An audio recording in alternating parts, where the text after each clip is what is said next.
ሰላም ጤና ይስጥልን ክቡራንና ክቡራት የኤንቢሲ አማራ ሚዲያ ቤተሰቦች የሰዓቱን የግንባር መረጃዎችን ወደ እናንተ ማቅረብ እንጀምራለን። ቻናላችንን ሰብስክራይብ፣ ቪዲዮንም ላይክ በማድረግ የአማራን ሕዝብ የህልውና ትግል እንድታግዙ በአክብሮት እንጠይቃለን። መልካም ቆይታ ይሆንላችሁ።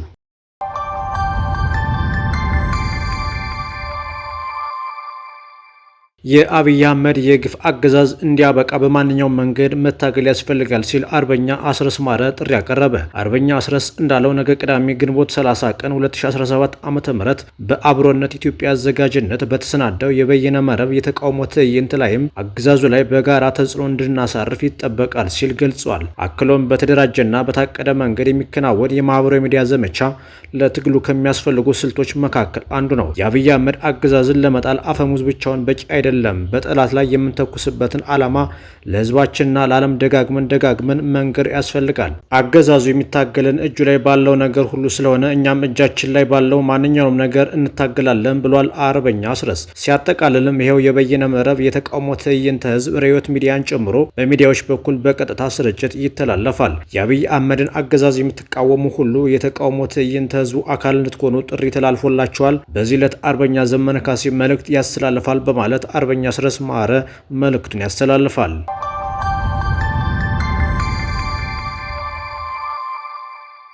ከሰም ክፍለ ጦር በአስደናቂ ስቦ ማስከዳት ግዳጁን እየተወጣ ነው ተባለ። የአማራ ፋኖ ብሔራዊ ኃይል በመላው አማራ ስቦ ማስከዳት እየተጠቀመበት ባለው ስልት ከሰም ክፍለ ጦር ነበልባል ብርጌድም በርካታ ያገዛዙ ሰራዊትን በማስኮብለል እየበታተናቸው ይገኛል።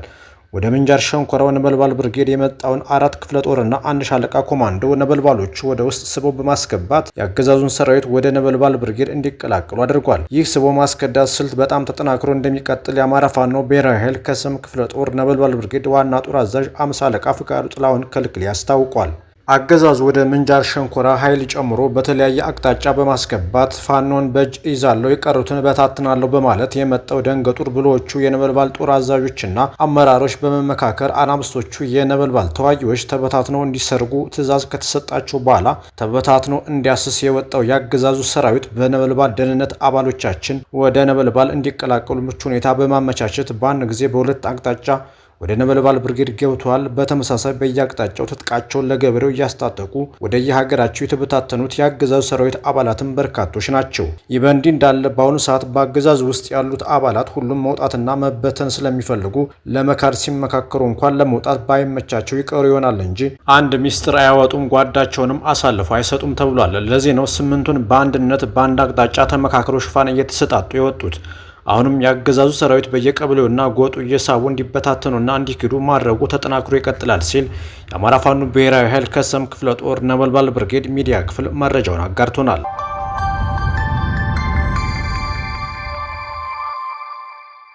የሰከላው ጊዮን ብርጌድ ባንዳ ሚኒሻ ላይ እርምጃ መውሰዱ ተገለጸ። በቅድሚያ ለአማራ ሕዝብ ብላችሁ በየጫካው ዋጋ እየከፈላችሁ የምትገኙ የፋኖ አባላት ሙስሊም ወንድሞቻችንና ለመላው የእስልምና እምነት ተከታይ በሙሉ እንኳን ለአረፋ በዓል በሰላም አደረሳችሁ እያልን በዛሬው ዕለት የአፋባ ጎጃም አገው ምድር 3ኛ ክፍለ ጦር ጊዮን ብርጌድ የጠላት የራስ ምታት የሆነችው አይበገሬዋ ግትም ሻለቃ አሮጌው ከተማ መሽጎ የነበረ ባንዳ ሚኒሻ ላይ መብረቃዊ ጥቃት ሰንዝራለች። የአርበኛው የጥሩ ሸጋ ልጆች የጊዮን ብርጌድ ግትም ሻለቃ በዛሬው ዕለት 2 ባንዳ ሚኒሻን ወደ ላይኛው ላይመለስ የሸኙት ሲሆን ቁጥሩ ለጊዜው ያልታወቀ ሚኒሻ ማቁሰል ተችሏል። የአናብስቶቹን ምት መቋቋም ያቃተው ባንዳ ሚኒሻ እግሬ አውጪ ብሎ ፈርጥጧል ሲል የቻለ አድማሱ የጊዮን ብርጌድ ህዝብ ግንኙነት መረጃውን አጋርቶናል። በተያያዘ ዜና ጃዊ መተከል 4ኛ ክፍለ ጦር በጃዊ ቀጠና ጉምብርና ጃይማላ ለ2 ሳምንት ያክል መሽጎ የቆየው የአብይ ወንበር አስጠባቂ ሰራዊት ቀጠናውን መልቀቁ ታውቋል። በቀን 27/09/2017 ዓ.ም ከሌሊቱ 7 ሰዓት ጀምሮ በፍርሃት መንፈስ ጨለማን በመጠቀም የፋኖን ቅድመ ዝግጅት የተረዳው ጠላት እግሬ አውጭኝ በማለት ወደ ፈንድቃ ከተማ ፈርጥጧል ተብሏል። ጠላት በቀጠናው በቆይታው ወቅት በደረሰበት ኪሳራ ለቆ እንዲወጣ ተገዷል። ይህም ሲባል ጠላትን እረፍት በመንሳት በመነዝነዝ በየጊዜው ትንኮሳ በማድረግ ስቦ በማስከዳት እረፍት በመንሳት ተማሮ እንዲለቅ ሆኗል ሲል ክፍለ ጦሩ ገልጿል። ይህ በእንዲህ እንዳለ ጠላት መክዳቱንና ፋኖን መቀላቀሉ ተያይዞታል። ከመከላከያ ወደ ፋኖ የተቀላቀለው አመራር 50 አለቃ ጌታሰው ሽታይ ምዕራብ ዕዝ 5ኛ መካናይዝድ ቢኤም እና መድፈኛ ኦፒ ኃላፊው ወደ አማራ ፋኖ ብሔራዊ ኃይል ጎጃም ቀጠና 1ኛ ክፍለ ጦር ሻለቃ ንሙት ያዛቸው ብርጌድ ተሰልፏል ተብሏል። በዚያው በጎጃም ቀጠና አስደናቂ ነገር ተፈጥሯል። የአዲሱ የአማራ ትውልድ ጀብዱ እንደቀጠለ ሲሆን በቦክስ ከሚሊሻ መሳሪያ የማረከ ጀግና ወጣት አነጋጋሪ ሆኗል። አማኑ ገሊ መሸንቲ ላይ በቀን 27 2017 ዓ.ም ከምሽቱ 12 ሰዓት ላይ ፎጣ ለባሽ ግቡ እያለ ወጣቱን ሲደበድብ የነበረውን የአብይ አሽከር ሚሊሻ በቦክስ በመምታት ማይካ ክላሽ በመማረክ ወደ ጣናው መብረቅ ብርጌድ ተቀላቅሏል ተብሏል። ወጣት አማኑም ሁሉም ወጣት እየታፈሰ ከመሄዱ በሰቀቀን ከመኖር ነጻነታችን በክንዳችን እናረጋግጥ ሲል መልእክቱን አስተላልፏል። የፋኖነትን የዘመን ስንክሳርና የፋኖነት መሪ ፍልስፍናዎችን ማወቅ እንደሚገባ ተገለጸ። የፋኖነት ሀገራዊ ፍልስፍናዎቹ አራሽ፣ ተኳሽ፣ ቀዳሽ፣ ዱ አድራሽ እና ነጋሽ የሚሉት ናቸው። በእነዚህ ፍልስፍናዎች ውስጥ እነሱ ይሄንን ቢያደርጉ ከሚለው እሳቤ ተላቆ እኔ አንድም እኛ ምን እናድርግ የሚል ከቅጥረኝነት፣ ከአዛዥ ጠባቂነት፣ ከአልቃሽነትና ከተስፋ ቆራጭነት ያልተዳበለ ጥልቅ ህዝባዊነትን እና ሀገራዊነትን ያነገበ ፍልስፍናም ነው። የኢትዮጵያ ህዝብ ለ5000 ዘመን በነጻነት የኖረው ከጦር ትምህርት ቤት በተማረው የጦር ስልት እውቀት ባላቸው ጠቢባን ሳይሆን በራሳቸው መተማመን ባላቸው አራሽ፣ ተኳሽ፣ ቀዳሽ፣ ዱ አድራሽ፣ ነጋሽ አርበኞች ነበር። ደርቡሽን፣ ኦቶማን ቱርክን፣ ዚያድ ባሬን ያፈራረሰ ጣሊያንን ያንበረከከው ይሄው የፋኖነት ሀገር በቀል እንዲሁም ዘመን ዘለል ጥንታዊና ሀቀኛ ፍልስፍና ነበር። ባዘቦት ቀን ደግሞ ቁምጣቸውን ታጥቀው ሞፈራቸውን ጨብጠው አፈር የሚገፉ አርሰው የሚያበሉ ሲሆኑ ሀገር ሲወረር ፍትህ ሲጓደል ደግሞ ጭስ የጠጣውን ጎራዴ ጋሻና መውዜራቸውን ይዘው ዘገር ነቅንቀው ጋሻ ነጥቀው የሚዘምቱና ለነጻነታቸው ያለምንም ግፊት በራሳቸው ፈቃድ የሀገርን ክብር የሰውነት ልዕልና የተረዱ ሰዎች ናቸው። የመጀመሪያው የፋኖ መሪ ፍልስፍና ተኳሽነት ነው።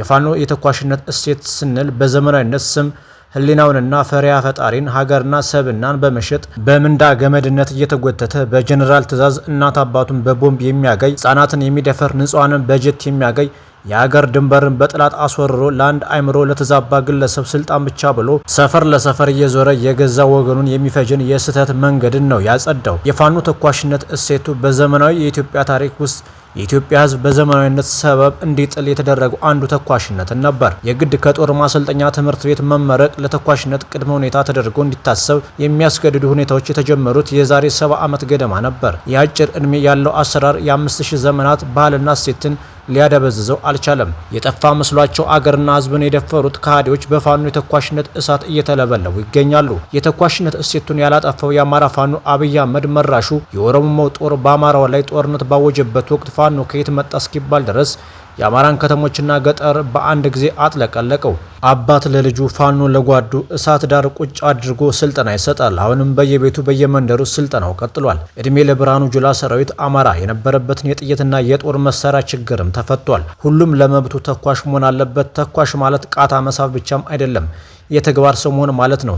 ጸሐፊ በብሩ፣ ዶክተር በመርፌው፣ የህግ ባለሙያው በጥብቅናው፣ መምህሩ በማንቃት፣ ነጋዴው በብሩ፣ ውጭ ያለው በዲፕሎማሲውና በመዋጮው፣ ወታደሩ አልታዘዝም፣ የጦር ወንጀል አልፈጽምም በማለት አቃቢ ህጉ በሐሰት አልከስም፣ ዳኛው አልፈርድም በማለት ነው። ተኳሽ ማለት ይህ ነው። እኔ ፋኖ ነኝ ማለት በዚህና በመሳሰሉት ሁሉ ነው። ሁለተኛው የፋኖነት መሪ ፍልስፍና አራሽነት ነው። አራሽነት ስንል ራስን መቻል ነው። ፋኖ ጠመንጃ ገዝቶ የሰጠው ሰው የለም። አርሶ የሚበላበትን በሬውን ሽጦ እቁብ ሰብስቦ ዘመድ አዝማድ አስገድዶ ቤቱን ንብረቱን ሸጦ ጠመንጃውን ገዝቶ ወደ ስልጠናና ወደ ጦር ግንባር ገብቷል። ህወሓትን ለማቆም ሲዘምት ከ55000 በላይ ክላሽ የታጠቀ የፋኖ ኃይል እንደነበር ይነገራል። ይህንን ክላሽ የገዛለት ማንም የለም። ማስፈታትም ያልተቻለው ለዚህ ነው። አራሽ ማለት ራሱን የሚመግብ፣ ራሱን የሚያስታጥቅ፣ ራሱን የሚያለብስ ማለት ነው። ለዚህ ነው ፋኖ በውጭ እርዳታ ላይ ያልተመሰረተው። ግማሹ ንብረቱን ሽጦ እቃውን ሽጦ ትጥቁን ቀለቡን ይዞ ወደ ጫካ የገባው። ለዚህ ነው የማይዘርፈው የማይቀመው። ባንክ መዝረፍ የወታደር ካምፕን ከመደምሰስ በጣም ቀላል ነው። ግን የባንክ ብር አላጓጓም። እንዲያውም ባንክ እንዳይዘርፍ ዘብ ቆመ። ህዝብም ይህንን ስላወቀ አካፍሎ ያበለዋል፣ ያስጠልለዋል፣ ጥይት ገዝቶም ይሰጠዋል። አራሽነት እነሱ እንዲህ ቢያደርጉ ሳይሆን እኔ ምን ላድርግ፣ ለህልውናዬ፣ ለነጻነቴ፣ ለመብቴ፣ ለሀገሬ፣ ለወገኔ፣ ለባንዲራዬ ምን ላድርግ ማለት ነው። ነጻ የምንወጣው ሁላችንም አራሽ፣ ተኳሽ፣ ቀዳሽ፣ ዱ አድራሽ ስንሆን ብቻ ነው። ስለዚህ ነጻ አውጪ የምትጠብቅ ሁሉ ተነስና በሁሉም ዘርፍ ራስህን አደራጅ። አራሽ፣ ተኳሽ፣ ቀዳሽ፣ ዱ አድራሽ ሁን። ይህንም አልሰማ ብለህ ብትታረድ በማህበራዊ ሚዲያ በሚለቀቁ የኮሪደር ልማት ፎቶዎች ከተሸወርክ ፍትህ አታገኝም። ስለዚህ ንቃ። ሶስተኛው የፋኖ መሪ ፍልስፍና ቀዳሽነት ዱዓ አድራሽነት ነው። የቀዳሽነት የዱዓ አድራሽነት ፍልስፍናዊ እሴቱ ቤተክርስቲያን ወይም መስጊድ ገብቶ መቀደስን ዱዓ ማድረግን ብቻ የሚመለከት ሳይሆን የእምነትና የአስተሳሰብ ሐቀኛ እሳቤን ርቱ ነጽሮትን የሚያጠቃልል ነው። ቀዳሽነት ዱዓ አድራጊነት የሰውን ክብር ለፈጣሪ የመገዛትን ፍቅር የማወቅ ምስጢር ነው። ስለዚህ ፋኖነት የፈጣሪን ፈቃድ ያገናዘበ የፖለቲካ፣ የአስተዳደር፣ የፍትህ አሰጣጥ፣ የመከላከልና የመንግስትን ሁለገብ ሰብአዊ ጸጋዎችን አክብሮ መኖር ማለት ነው። ይህን የተሟላ መንገድ ለማደናቀፍ የሚሞክረን አስተምህሮ የመንግስት ስርዓት ሁሉ በመዋጋት ወደ እውነተኛነት፣ ፍትሐዊነት፣ አንድነት፣ ፍቅርና ሰላም መመለስ ነው ቀዳሽነት የምንለው ጽንሰ ሐሳብ። ፋኖነት ከቁማር፣ ከክደት፣ ከአስመሳይነት፣ ከዘራፊነት፣ ከሌብነትና አመንዘራነት የነጻ መልካም ልቦናዎች ሁሉ ውስጥ የሚገኝ የፈጣሪ ጸጋ ነው። ይህ የፋኖነት ባህል በሰንበት ነጭ ለብሰው ከነሱ በላይ ኃያል ልዑል ፈጣሪ አለ ብለው ተንበርክከው የሚጸልዩ የሚቀድሱ፣ ግፍና ኃጢአት መዘዝ አለው ብለው የሚያምኑ፣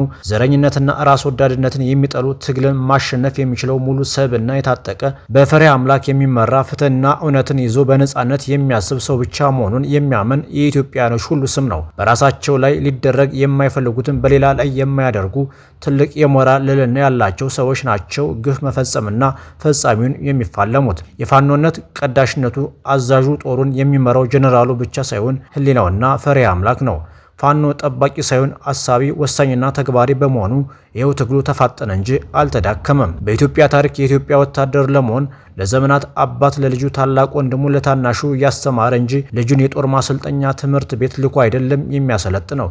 ተኩስ የሚያስተምረው አባቱ አጎቱ እንጂ ግድ የጦር ትምህርት ቤት አሰልጣኝ አልነበረም። ስለዚህ በስልጠና በግድ በዳስ ተቀምጦ ግራቀኝ ሰልፍ በመማር ሰላምታ መስጠት፣ ልብስ መተኮስና ሰልፍ ማሳመር ሳይሆን ችግሮችን መፍታት፣ ጠላትን መግጠም፣ ትንፋሽን ዋጥ አድርጎ አለሞ መተኮስ አባት ለልጁ እውቀቱንም ጠመንጃውንም የሚያወርስ ብሂል አለው። ወታደር የአንድ ዜጋውን ነፍስ ማዳን ቢያቅተው ደሙ የፈሰሰበት አፈር ፈልጎ በመቆፈር በክብር የሚቀብር ነው።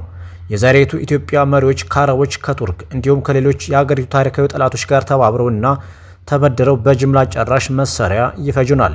ፋኖ አሁን እያስመዘገበ የሚገኘውን ድል ወደፊትም ሀገር የሚረከብበትን አቅም እየፈጠረ የሚገኘው ተኳሽ፣ አራሽ፣ ቀዳሽና ነጋሽ የሚለውን የአባቶቻችን ጽንሰ ሐሳብ ስለተላበሰ ነው።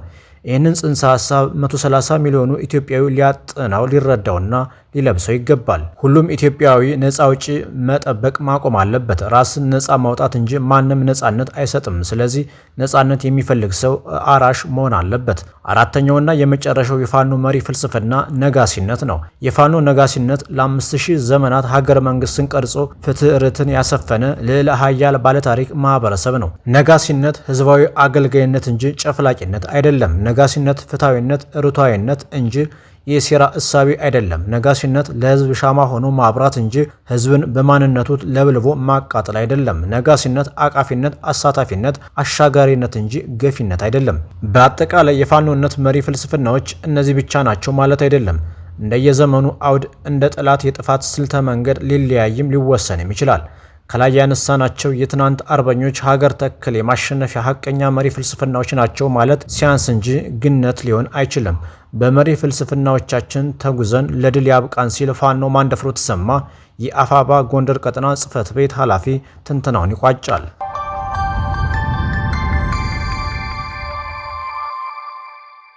ክቡራን አድማጭ ተመልካቾቻችን ለሰዓቱ የነበረን የዜናና የመረጃ ወጃ ይህንን ይመስል ነበር። ሰናይ ጊዜ ተመኘን።